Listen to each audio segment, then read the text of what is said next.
Assalamualaikum warahmatullahi wabarakatuh. Perkenalkan, nama saya Muhammad Rifki Ivan Permana, NIM 2505100128. Saya dari kelompok 2. Mohon maaf Ibu Anggraini, karena ada keperluan di kampung, jadi saya tidak bisa ikut tag video dengan kelompok saya, yaitu kelompok 2. Di sini saya akan menjelaskan lebih detail lagi tentang materi PPT Aljabar Boolean. Oke, baik. Assalamualaikum warahmatullahi wabarakatuh. Di sini saya akan menjelaskan materi PPT tentang aljabar boolean.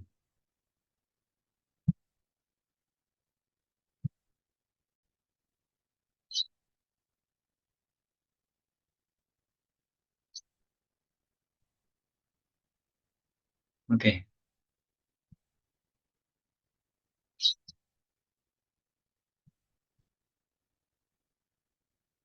aljabar boolean dari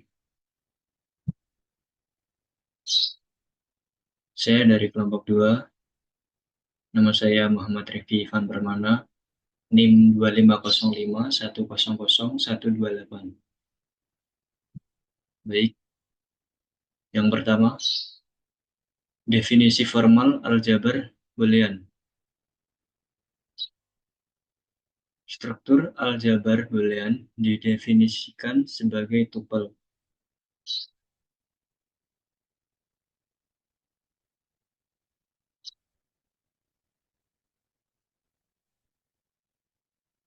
Misalkan B adalah himpunan yang didefinisikan pada dua operator biner plus dan min dan operator uner komplement. Misalkan 0 dan 1 adalah dua elemen berbeda dari B.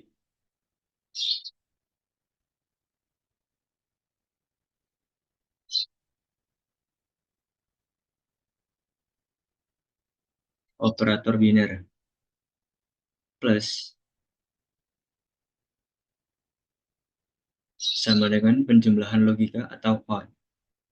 Not perkalian logika atau N. Operator uner komplement atau not.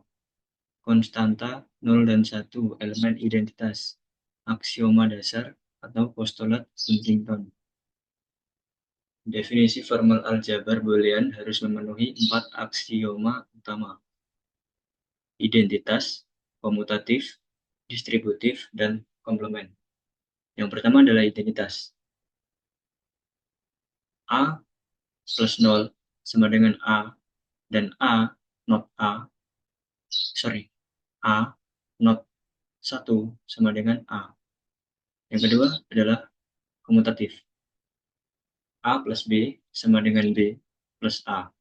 Dan A not B sama dengan B not A.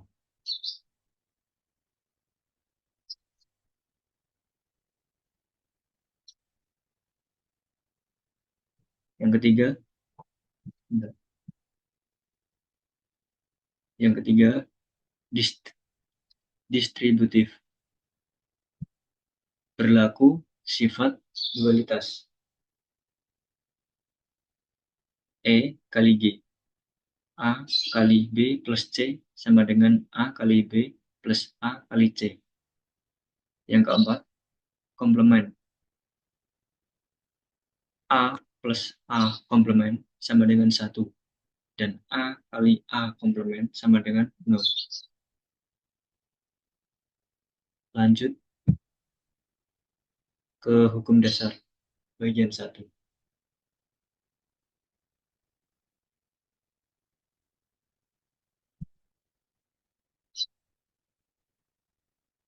Bagian ini mencakup 3 hukum penting yang sering digunakan dalam penyederhanaan fungsi yang lebih kompleks.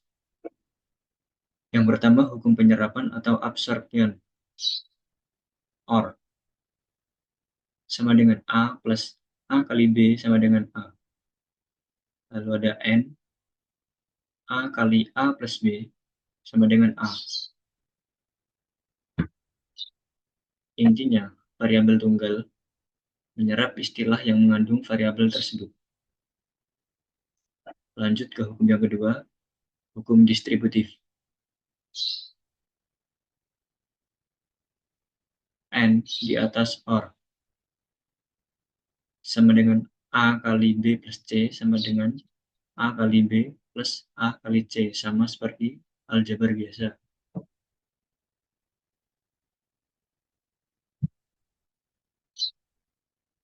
OR di atas N, A plus B kali C sama dengan A plus B dikali A plus C. Sifat khusus aljabar boolean. Yang ketiga ada hukum De Morgan. OR A plus B komplement sama dengan A komplement kali B komplement. Komplement dari penjumlahan adalah perkalian komplement. Ada N, A kali B komplement sama dengan A komplement plus B komplement. Komplement dari perkalian adalah penjumlahan komplement. Hukum ini sangat penting untuk konversi gerbang logika dan rangkaian.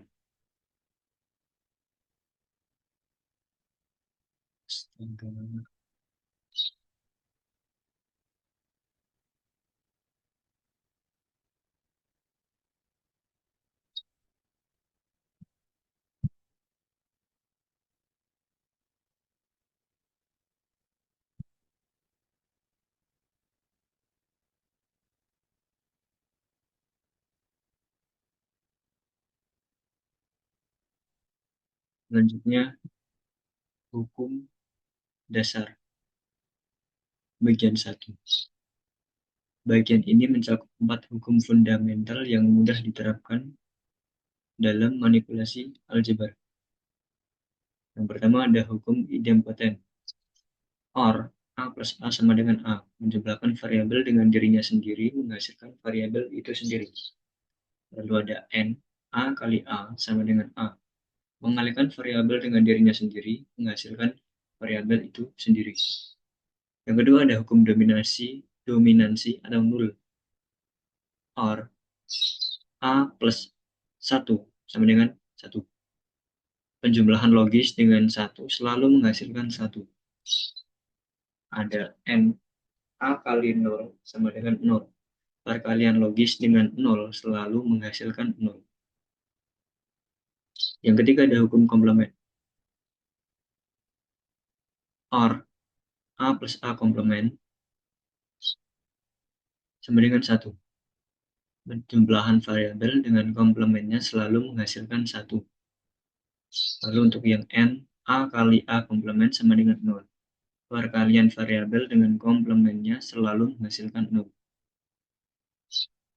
Lanjut ke hukum 4, hukum involusi, komplement ganda.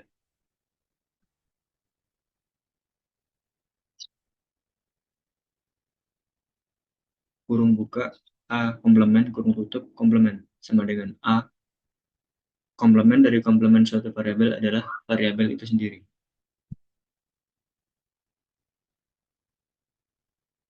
Oke, lanjut ke slide selanjutnya, yaitu fungsi boolean dan bentuk kanonik. Fungsi boolean, ekspresi yang dibentuk dari variabel atau peubah dan konstanta 0/1 yang dihubungkan dengan operator plus, kali, dan komplement. Literal, setiap peubah di dalam fungsi boolean termasuk dalam bentuk komplementnya. Bentuk kanonik, ekspresi boolean yang menspesifikasikan fungsi dapat disajikan dalam dua bentuk standar. Pertama, SOP, sum of product, atau penjumlahan dari hasil kali. Yang kedua adalah POS, product of sum, atau perkalian dari hasil jumlah. Lanjut, minterm dan maxterm. Minterm, suku atau term di dalam ekspresi boolean yang mengandung literal lengkap dalam bentuk hasil kali. Aturan, variabel bernilai 0 dinyatakan dengan komplement X, komplement. Bernilai 1 tanpa komplement X. Maxterm, suku atau term di dalam ekspresi boolean yang mengandung literal lengkap dalam bentuk hasil jumlah. Aturan, variabel bernilai 0 dinyatakan tanpa komplement X bernilai 1 dengan komplement kurung buka X komplement kurung tutup. Pembentukan kanonik. SOB dibentuk dari minterm dengan nilai fungsi sama dengan 1. POS dibentuk dari maxterm dengan nilai fungsi sama dengan 0.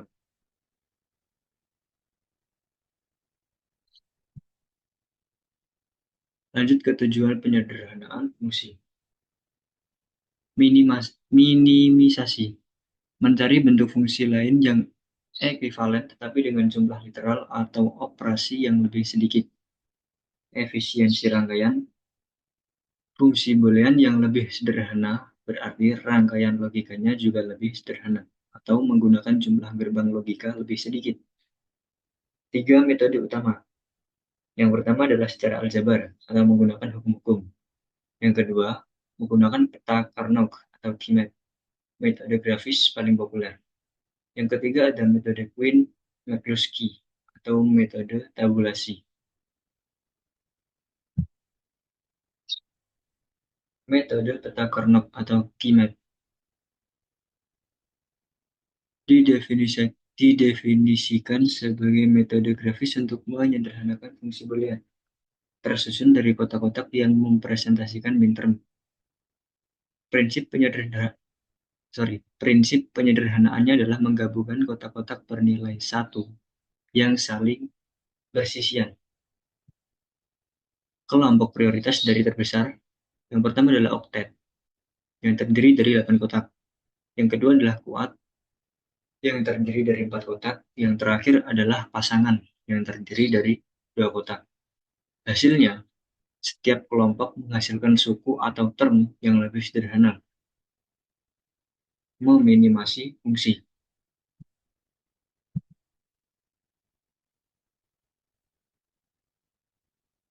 Baik, saya cukupkan sampai di sini.